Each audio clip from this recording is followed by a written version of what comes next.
வணக்கம் மக்களே. நம்ம கார்த்திக் கதையில ஜனவரி 8 என்ன நடக்க போகுது அப்படிங்கிறத பற்றி தாங்க இந்த வீடியோவில் பார்க்க போகிறோம். நீங்கள் இப்போ பார்த்துக்கிட்டு இருக்க இந்த ஹேம்பர் வந்து 149 மட்டும்தாங்க. அதோட இந்த ஹேம்பரை நம்ம சப்ஸ்கிரைபர் 3 பேருக்கு கொடுக்கலாம் அப்படின்னு நம்ம ஆல்ரெடி சொல்லியிருந்தோம்.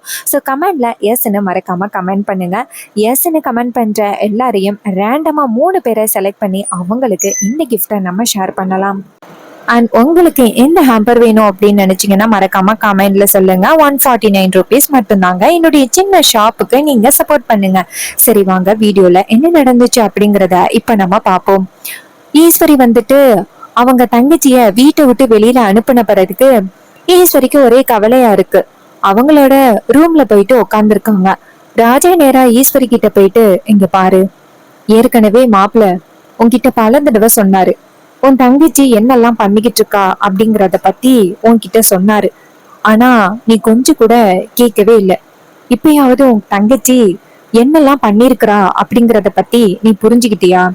ஈஸ்வரி சொல்றாங்க, எங்க அம்மா போன பிறகு அவ எனக்கு ரொம்பவே ஆதரவா இருந்தா. ஆனா கடைசியில அவ எனக்கு இவ்வளவு பெரிய துரோகத்தை பண்ணுவா அப்படின்னு நான் நினைச்சு கூட பார்க்கவே இல்லை. அவளுக்கு நான் அப்படி என்னங்க குறை வச்சேன்? எப்பவுமே நான் அவளுக்கு வந்து சப்போர்ட்டா இருந்தேன்.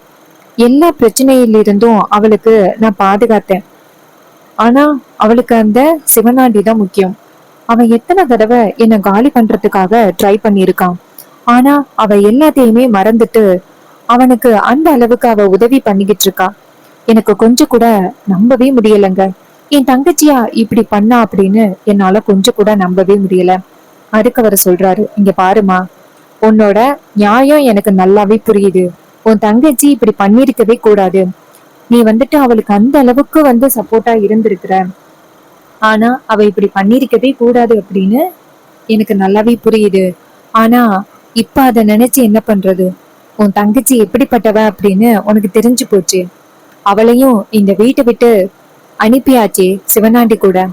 அவ போய் அந்த சிவனாண்டி கூட சேர்ந்து சந்தோஷமா வாழட்டும், இல்ல எப்படியோ போகட்டும். ஆனா நீ அதை பத்தி கவலைப்படாதம்மா. அதுக்கு ஈஸ்வரி சொல்றாங்க, எப்படிங்க அதை பத்தி கவலைப்படாம இருக்க முடியும்? அப்ப அவளுக்கு நான் கொஞ்சம் கூட முக்கியமே இல்லை அப்படின்னு தானே அர்த்தம். என்னை கொஞ்சம் கூட யோசிக்காம விட்டுட்டாளே அப்படின்னு சொல்லிட்டு ரொம்பவே ஒரி பண்றாங்க ஈஸ்வரி.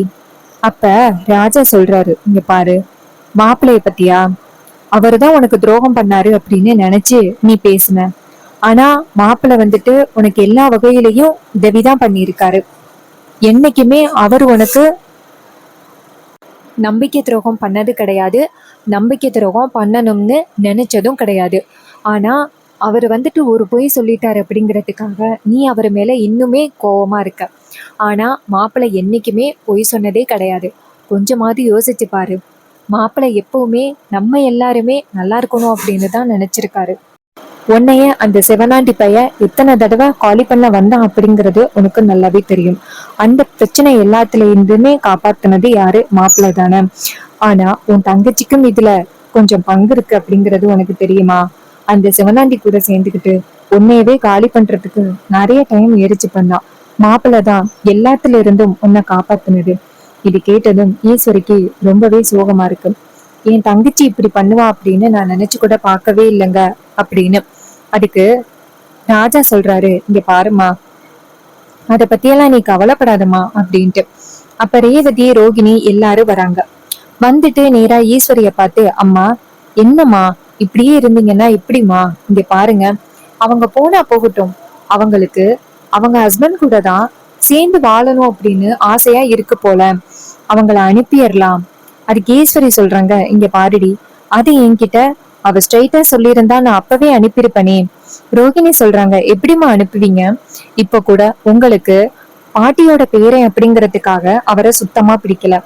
அதுக்காக நீங்க வந்துட்டு ரேவதியா அவர்கிட்ட இருந்து பிரிக்கணும் அப்படின்னு விவாகரத்து ஏற்பாடு வரைக்கும் பண்ணிருக்கீங்கல்ல.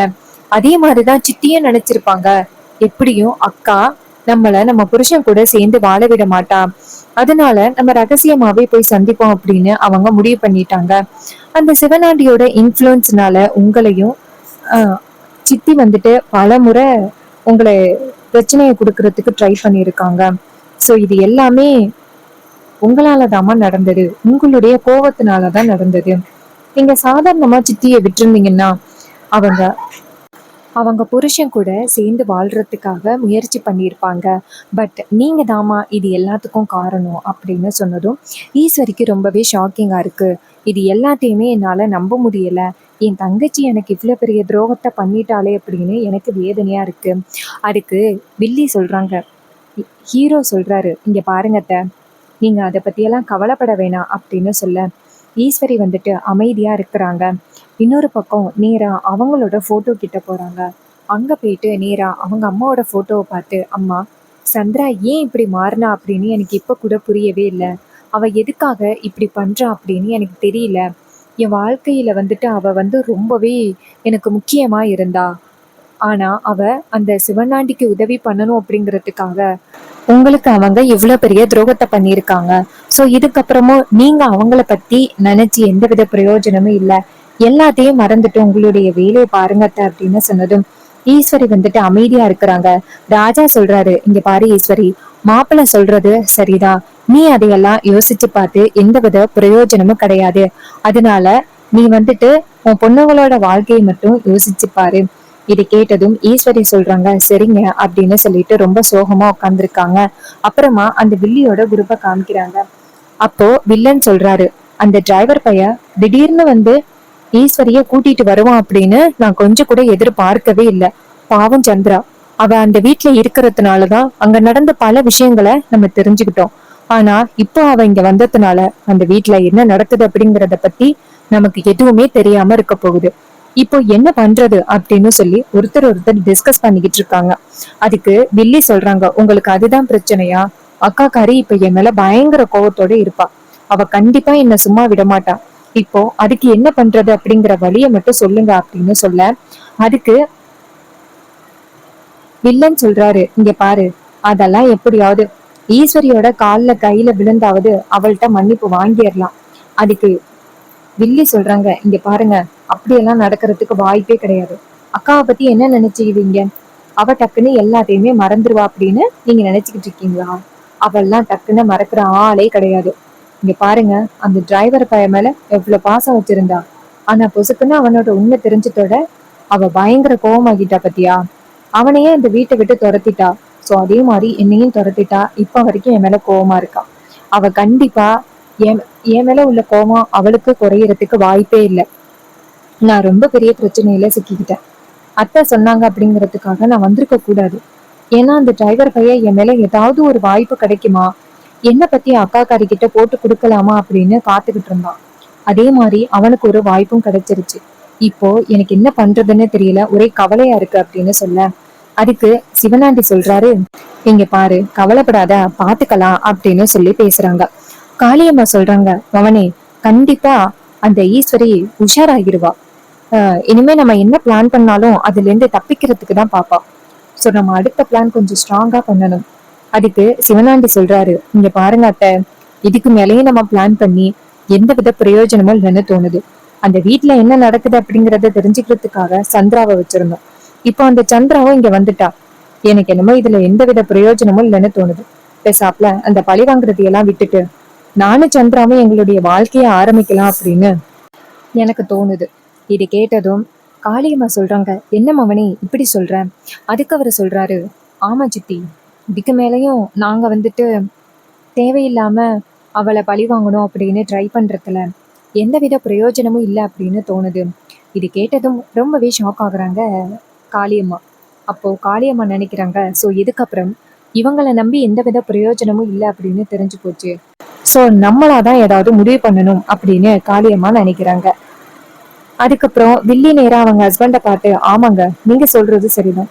இதுக்கப்புறம் அக்கா காரிய பழி வாங்கணும் அப்படின்னு நினைச்சு நம்ம வந்து பல பிரச்சனைகளை அனுபவிக்கிறத விட்டுட்டு நம்ம 2 பேருமே சேர்ந்து சந்தோஷமா வாழலாம் அப்படின்னு 2 பேருமே ஒரு முடிவு பண்றாங்க.